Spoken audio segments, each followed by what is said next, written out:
Hey guys, what's up? Today I want to talk about Pentax and the bad decisions over at Pentax. Pentax does seem like to be a very weird company and so on. And there's some things I like about Pentax, and there's some things I look at Pentax and I'm just like scratching my head about Pentax. What is wrong with Pentax? I mean, honestly, I think they're in the perfect position to become a much stronger brand. I don't think they're going to take over, Sony, Canon, or Nikon, or even Panasonic for that matter. But I think they could boost their market share. And they are just a weird company. And they've done a lot of weird decisions. And some of those decisions were similar to Nikon, but Nikon stopped goofing around and they brought out a real mirrorless system. But they used to have that Nikon mini mirrorless system that nobody bought into. Pentax did the same thing and so on. I think it's okay to bring out like a little tiny little mirrorless system, but it's not going to be like, your workhorse camera, okay? So here's my what if I was running Pentax, this was what I would do to save Pentax and get market share up, get the sales of lenses up, and so on. One, I would first off, I think they made a huge mistake canceling their 50 to 135 millimeter crop censored lens. That's their version of the 70 to 200. They were known to be heavily invested in crop censored cameras, and they stopped making that lens. So now they just keep the 24 to 70 equivalent for crop sensor, and they do have a 70 to 200, but it's full frame. Okay, a lot of people I think that were in Pentax kind of liked it as the smaller DSLRs back in the day. And I'm not saying get rid of Pentax full frame, but I would like to see that lens come back because the K3 lineup, I think that's the crop scented Pentax, like their Pro line. That's a popular camera, all right? And bring out the flippy screen again. You took that away. I don't want to hear it's more rugged or whatever. That was a nice feature, all right? Some other things they could do at Pentax. They could bring out a mirrorless camera in two ways, okay? Two ways they could bring out a mirrorless camera. One, they keep the flange distance exactly the same, like they did with that joke mirrorless camera they brought out 10 years ago. Oh, it's better because it's mirrorless. All they did was take off the viewfinder. Leave the viewfinder there. Okay, make it like the K1 or whatever. That's the full frame camera that you guys make. Bring out a mirrorless version of the K1 with the same exact flange distance and everything, so all the lenses work with no adapter. Okay, and that would be perfect. And you guys could do that, and everybody would be happy. You buy your lenses. Oh, I like DSLR. I like looking through a real viewfinder. Okay, we make that. Oh, I want mirrorless because I like to see my exposure before I shoot it. I don't have to guess or whatever.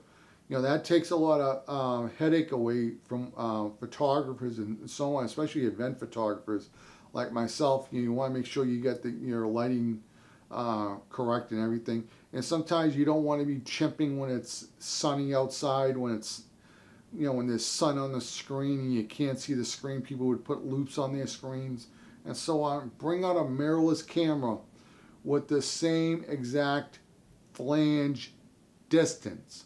That's all you got to do. You can also do a crop censored version of that, like a mirrorless K3 or whatever. All right. So all the lenses work, crop censored, full frame, and everything like that.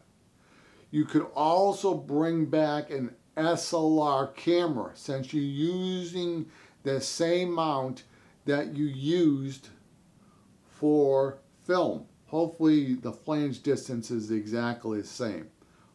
If there's something I don't know, then I don't know. Maybe you could work that out or whatever. But I think the mount is the same. Hopefully the lenses work the same and you didn't change it up by a millimeter or something like that. Moving the sensor forward or whatever when you started making the digital lenses or whatever. But I would assume with the same mount, you can make an SLR autofocus camera. Okay, now you have a film camera that takes all the K-mount lenses. All right, I think Pentex's K-mount. You have a mirrorless camera, you can have a DSLR camera, you can have a film camera, and all the lenses work on all of them. You buy into one lens ecosystem, and you can buy these different bodies and they work. All right, that's a nice option to have. Okay, and even if your cameras aren't small like Sony's and Nikon's and Canon's and Panasonic, who cares? You're able to do something that they cannot do, okay? Because they're already on their new mounts. But another way I could see you guys possibly going mirrorless, like in a small way but not heavy, is that you make a real mirrorless camera, right? And then you bring out like a trinity of like the 24 to 70 to 70 to 200 or whatever the wide angle is 14 to 28 to 35. And then you bring out like a 35 and a 50 and an 85 and maybe even a 135 and just call it a day, okay? And if people want to use the DSLRs, DSL lenses on those, they can put an adapter on that camera body and get them to work. You just be out front and say, this is not we're not really switching to mirrorless. We're just making an option for some people that want it within the Pentax system, but here it is what it is, okay? So you have the adapter and everything still works, so you can go that way. You have a couple of options you can go. I think Pentax was extremely stupid when they brought out their medium format camera. They were a stupid company, okay? They should have known to go mirrorless then after their second version of medium format. But they didn't. They just killed the system. They brought all these expensive lenses, expensive body, and then it just dies.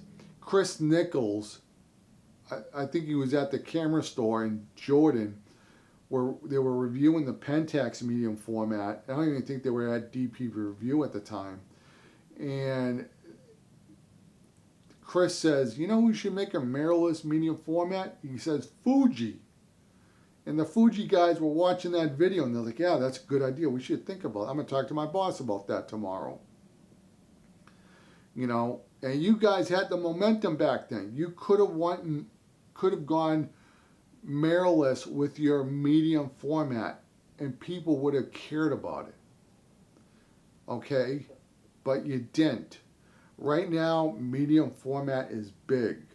All right? Full frame is kind of like the new crop sensor. All right? A lot of people who are looking for that new thing, they're like, well, especially the landscape photographers, they're going medium format. They want a little bit that extra sauce in their file. Has a little bit better highlight roll-off and has a little bit better shadow recovery because of the 16-bit color science. I don't know why they can't put 16-bit in other smaller sensors. Maybe it's because of the bandwidth or whatever, the sensors, the heating or whatever. But the only way to get 16-bit as of right now that I'm aware of is medium format. There is rumor about the new Sony that's coming out that might be 16-bit, but who knows? But I have seen examples from landscape photographers that there is better highlight roll-off with medium format, okay? And you had that. You could have had that market, but you just killed it. You guys were number one back in the 70s. Then Nikon came in the 80s and then they dominated. And then Canon, when all the camera companies were going autofocus, Canon became number one because they put the motors in their lenses. Nikon had screw mount lenses, okay? And then Canon was number one. And then Nikon kind of fell off to the side a little bit. Nikon had better autofocus with their DSLRs, better than Canon, better in low light. But a lot of people were Canon shooters, and then mirrorless comes around and Sony becomes number one. And some people are saying Canon's number one. It's probably a tie or close to a tie and so on. But everybody is, your position is never guaranteed unless you're innovating. And you do stupid things, Pentax. Like, who's going to care that much about DSLRs when the new generations pop up? Huh? Who's going to care? Who's reviewing these cameras but a bunch of old timers who are in your ecosystem? You know, if you had a system, like I said, like, you know, you just kept everything with the K mount, brought out a mirrorless camera with the K mount, rugged, you know, and everything has a grip and everything, not that dumb one you brought out 10 years ago, and you brought out a film camera, you market it, it's like, hey, you can have a mirrorless camera, you can have a DSLR, you can have a film camera, and all your lenses work, okay? You're buying a one system, you're good. But you don't do that, you know? Some people have said that you guys have bad JPEGs. Now, I know Chris and Jordan, they did a side-by-side, and actually you guys came in number 3 on the JPEG review and so on. So your JPEGs aren't that bad, I guess, but however, you're not known for good JPEGs, but Ricoh is known to have really good color science. You know, I don't know why you don't have like Ricoh colors in there. Maybe there's like a, you know, Pentax normal and then Ricoh normal. And I'm going to go a little bit off topic right here, but I'm going to make a video about this so all the camera companies hear about it. It's very important that when you reset your camera, that we reset to RAW. Now, all cameras are set to go back to JPEG. It would be nice when you click reset to RAW, there was another menu. It goes, do you want to reset to RAW plus JPEG, or RAW only, or JPEG? So it would ask you how you want it to be reset. And I think that would be a good thing if you guys even implemented that feature, you know, or if you're dial compensating, if you could press a button so it goes back to 0. These are just some of my ideas. Pentax, I think you could do a lot better. That's all I'm saying. But anyway, guys, I'm out. You guys have a good one. Later, guys. Bye.